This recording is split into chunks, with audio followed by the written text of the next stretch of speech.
गधा था वो बोझ के मारे मर रहा था कि नहीं रहा हमारा तो बहुत ज्यादा वजन है।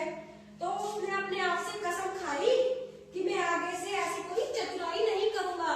गधे ने चतुराई की थी ना, उसने क्या चतुराई की, उसने सोचा कि पहले दिन नमक कम हो गया, नमक बैठने पर नमक पिघल गया और कम हो गया, तो आज भी बैठने पर और वजन हल्का हो जाएगा, जबकि वो नहीं हुआ, उल्टा हुआ।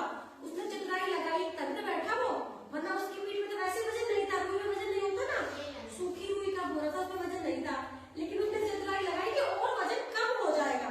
लेकिन हुआ क्या, उल्टा हुआ, उसका वजन तो बढ़ गया, उसके तो पीठ में दर्द होने लग गया और वह बोझ के मारे मरने लग गया, थक गया बिल्कुल।